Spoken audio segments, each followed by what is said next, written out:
Blue Shield of Mississippi. It's good to be blue.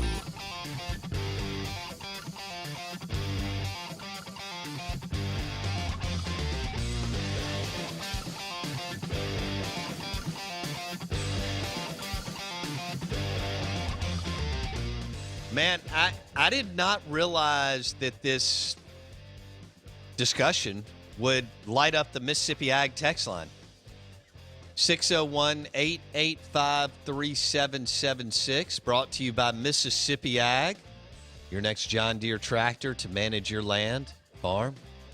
2 locations, Pearl and North Gluckstadt, or Canton. It's Canton. Canton. Okay. 14 other locations outside of that. Mississippi Ag, your next John Deere tractor. Welcome in, Out of Bounds, 105.9 The Zone, ESPN. We'll have John Cohen here in a couple of minutes. He was on the selection committee. Is that right, Blake?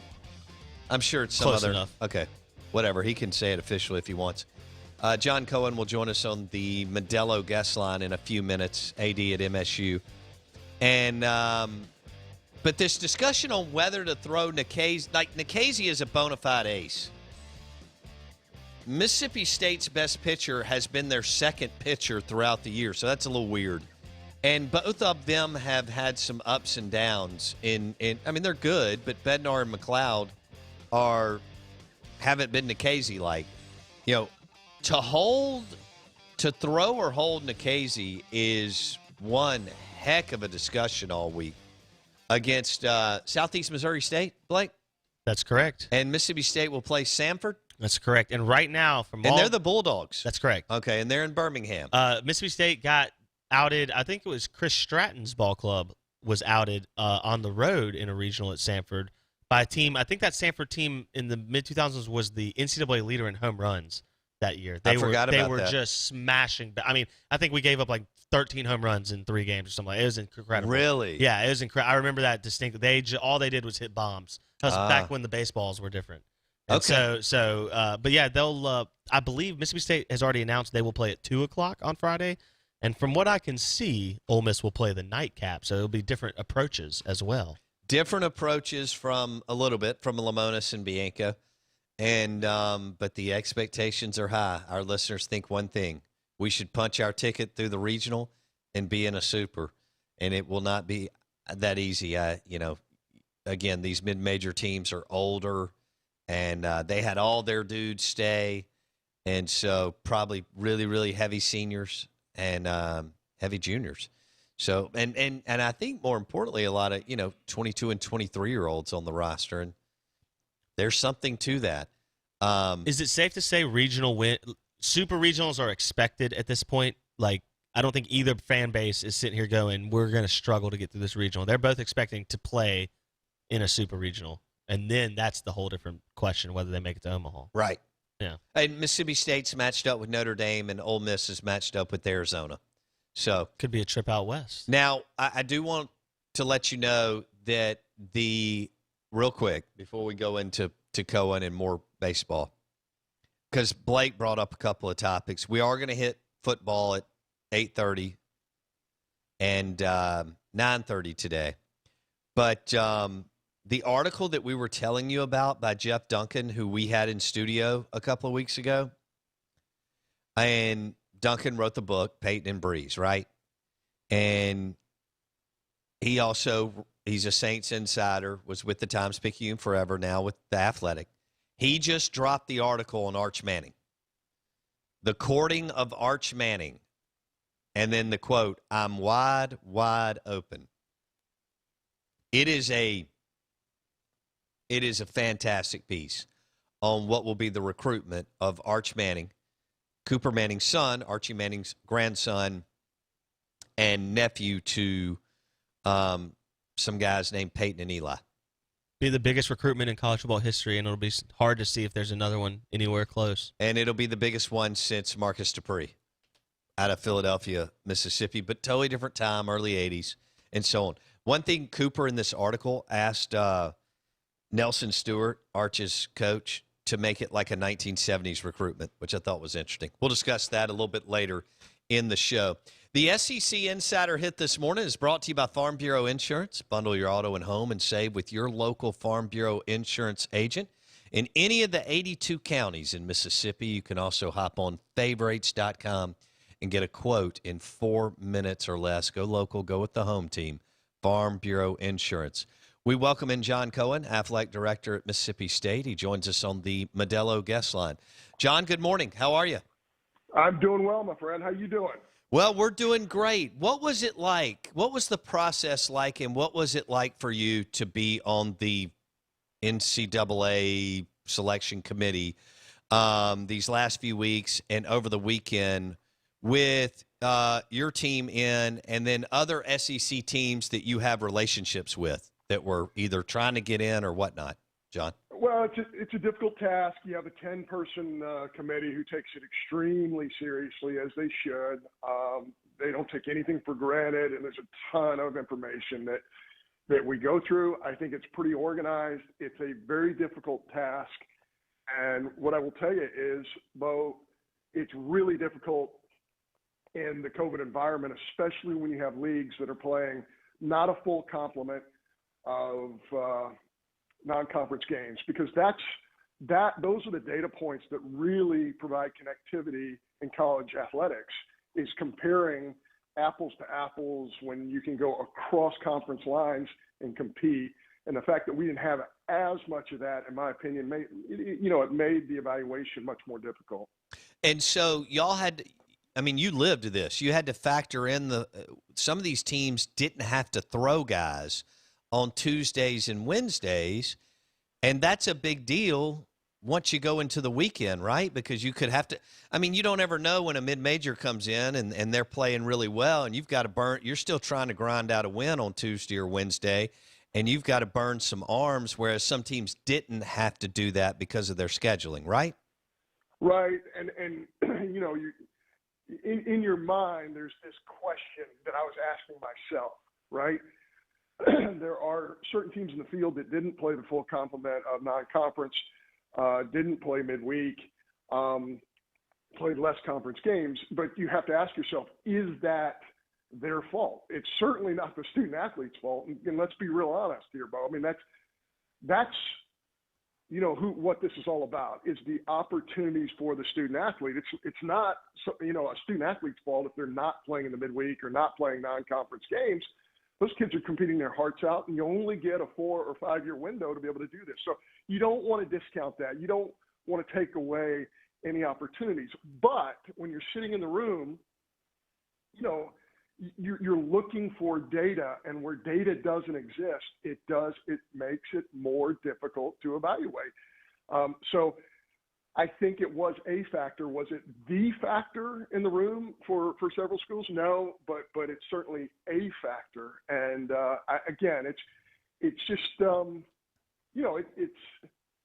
it just wasn't perfect. It's never going to be perfect, but in a COVID year, it's really not going to be perfect.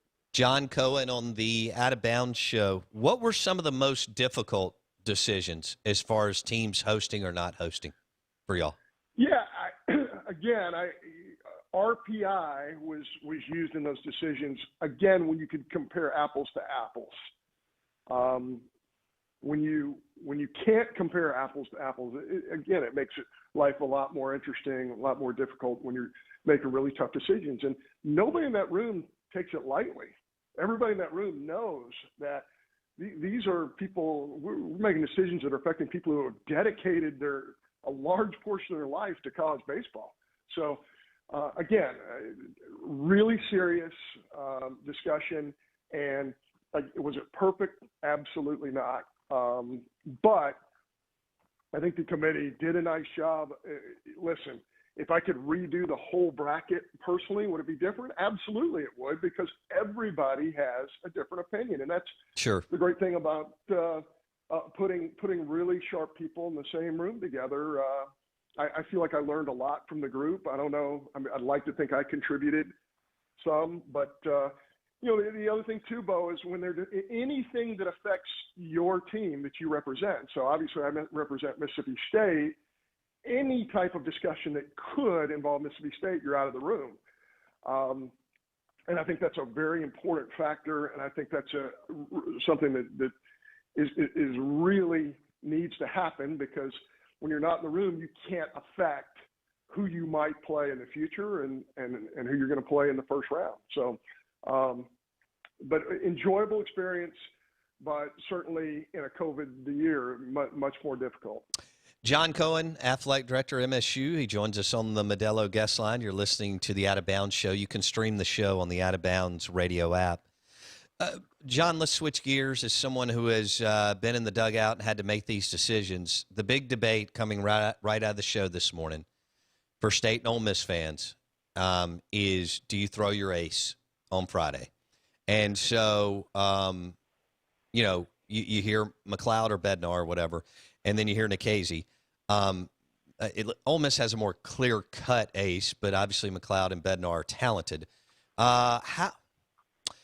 So, as someone who has been there and done that, what are the factors? What do you weigh going into this? Because, man, this could set you up for a good weekend, or it could put you behind the 8 ball. Well, in a 4-game regional, the first game is critical. I mean, there's no question. I thought, Bo, originally you were going to ask me about playing first or playing second, you know, as the host. So, but I will tell you, you got to look at the makeup of the team you're playing. So how right-handed is Samford? And I have not looked at their lineup a ton. I haven't done any scouting report stuff. Obviously, our baseball guys take care of that. But if Samford is really right-handed, that's going to alter who I'm going to pitch against them. And then you have all the crossover numbers, right versus left. You know, what are the wind conditions going to be? You know, some of our starting guys are a little more fly ball oriented.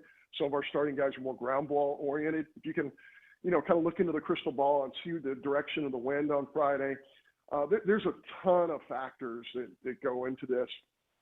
And I have no doubt that Lem and Fox will make a really good decision, the best decision they can for Mississippi State. Well, but we're playing a really good Samford club here. They can flat out hit. They hit a ton of home runs in their conference tournament. Okay, in your time at Florida, Kentucky, and Mississippi State, did you ever, or y'all collect, however that went, did you ever hold your ace going into a regional first game? Yeah, absolutely. Because, again, even if you have a clear-cut ace, you might feel like somebody is just a better matchup against that team. You know, if you're going to see 6 or 7 left-handers in a lineup and your left-hander's a number 2 and he's been able to chew up left-handers and the numbers say that, you know, this particular team doesn't hit left-handers as well, yeah. I mean, I think that matters. Again, fly ball, ground ball matters. So, yeah, if all that tells you we're going to throw our number 2 or number 3 on Friday. But the other thing, too, is how good your first-round opponent is. You know, there are a couple of teams on the board that didn't have great years who got in because it got hot for one weekend in a tournament.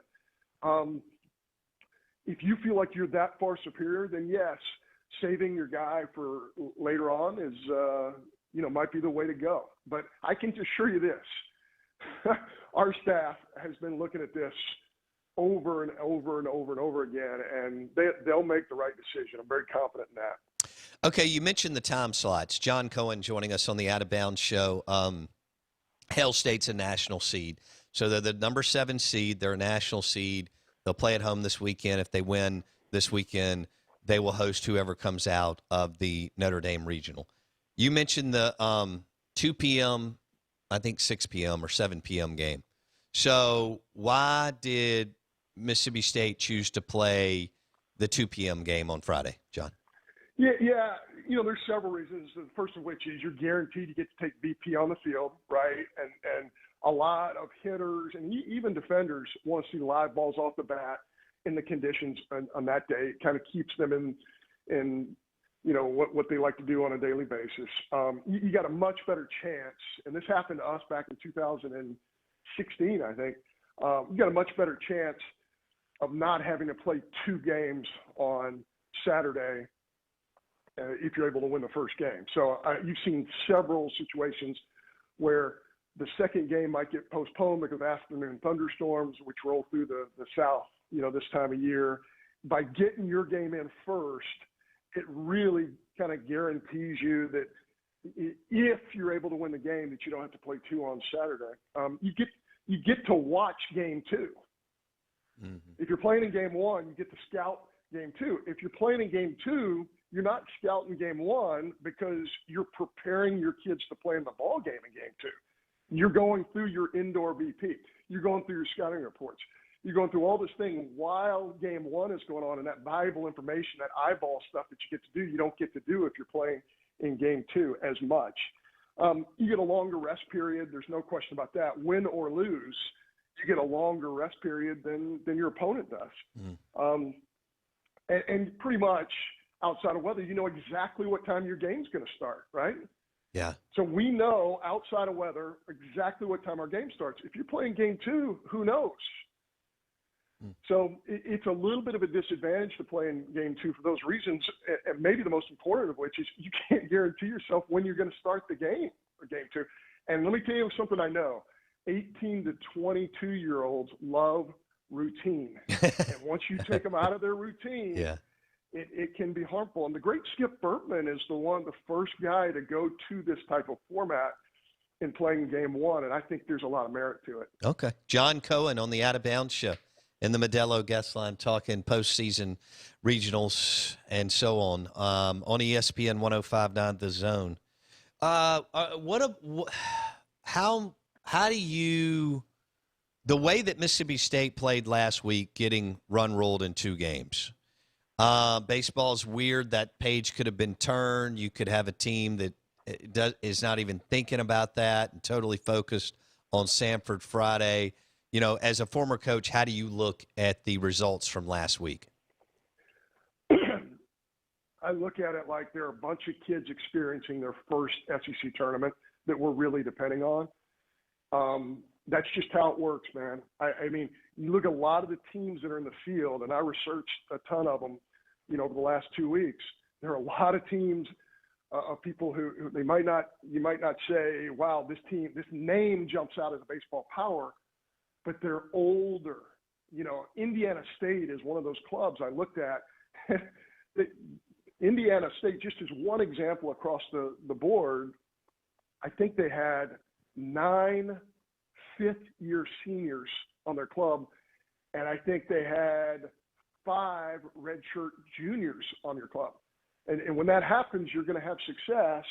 When you start counting the number of players for us who are playing in their very first SEC tournament, the number's staggering. In fact, I think of the 9 players we put on the field, I want to say 7 of them had never played an SEC tournament game before. So could I predict that we weren't going to play well? No, I don't think Chris could either. But what I do know about 18 to 22-year-olds, I'll just say this again, when they're experiencing new things over and over and over again, it makes their lives a little bit more difficult. And that's why I think hosting's a big advantage.